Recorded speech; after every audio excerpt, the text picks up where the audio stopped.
In the next few minutes, we'll uncover the harrowing tales of school tragedies that left a permanent scar on our history.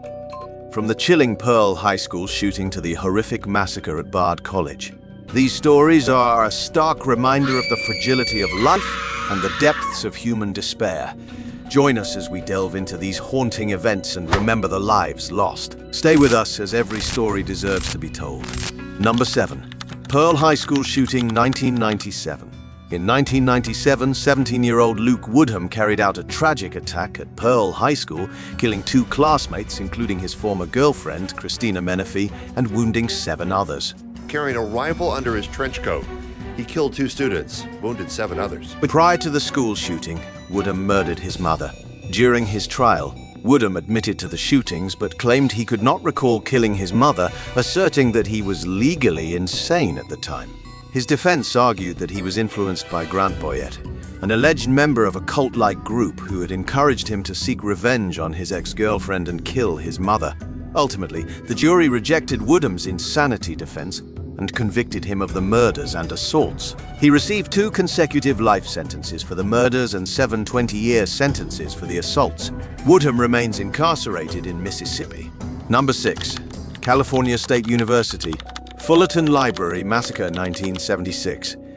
On July 12, 1976, Edward Charles Alloway, a custodian at CSEF, used a semi-automatic rifle to kill 7 people and injure 2 others. Alloway, who had a history of mental health issues, later surrendered to the police and was found legally insane.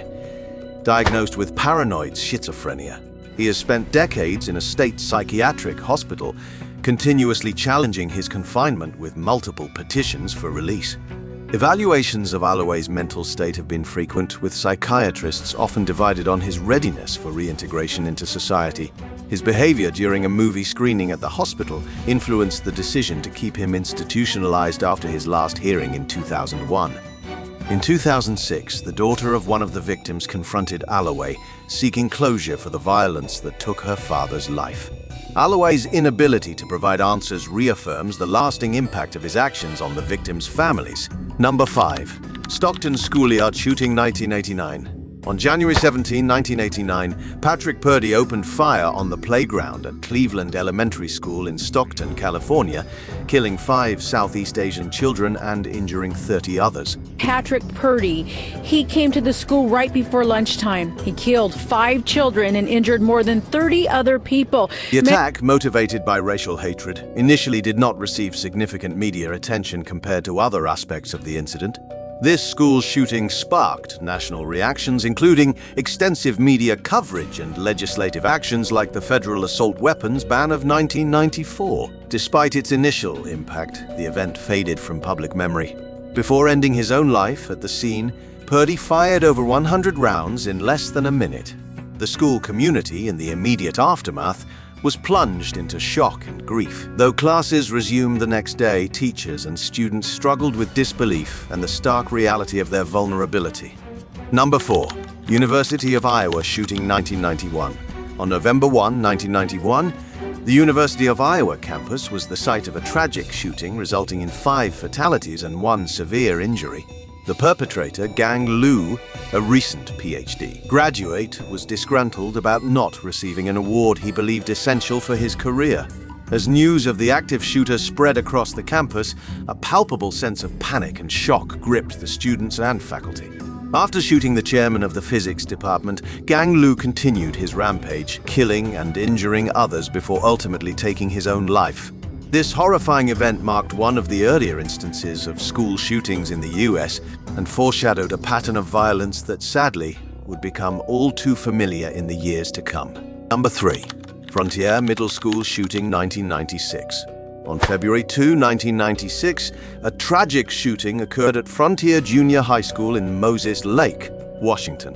Barry Lukaitis, a 14-year-old 8th grader, entered his algebra classroom armed with a rifle and 2 handguns. He killed 2 students and the teacher, injuring another student before a gym teacher heroically subdued him. Lukaitis was tried as an adult, convicted of murder and kidnapping, and sentenced to 2 life terms plus 205 years in prison. The case highlighted Lukaitis' troubled home life and mental health issues. His parents were undergoing a bitter divorce, and he had been subjected to teasing and bullying at school. Following a U.S. Supreme Court ruling that life sentences without parole for juveniles were unconstitutional, Lukaitis was sentenced to 189 years. Number 2.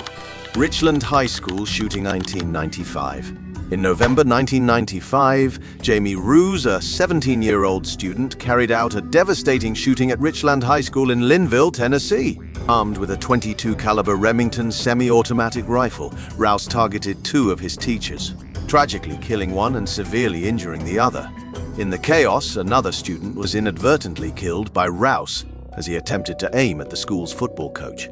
Rouse was subdued and disarmed by the combined efforts of a brave student and a teacher, preventing further harm. Rouse, who appeared to be a typical teenager to those who knew him, was quietly wrestling with personal struggles. Throughout his high school years, he turned to alcohol and drugs for escape, finding solace in death metal music and violent films. During his trial, Rouse was convicted on several charges, including first-degree murder, second-degree murder, and attempted first-degree murder, resulting in a life sentence without parole. Number 1. Bard College at Simon's Rock shooting 1992.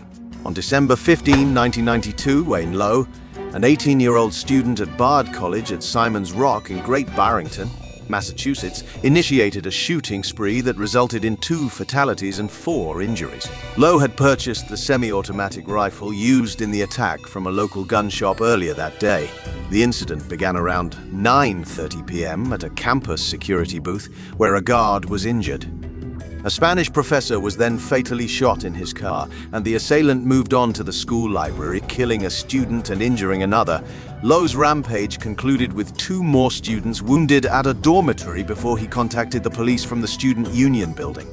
Lowe, a gifted violinist from Billings, Montana, was a sophomore at this school renowned for its advanced program for high-performing high school students. He was charged with 2 counts of murder, 4 counts of assault with intent to murder, and 4 counts of assault and battery with a weapon. Despite investigations, authorities could not establish a clear motive for the shooting, nor whether the victims were randomly selected or specifically targeted. These tragic events remind us of the deep impact violence has on schools and communities.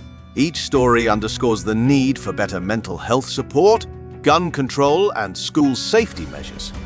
By remembering the victims and advocating for change, we can strive to prevent such tragedies in the future.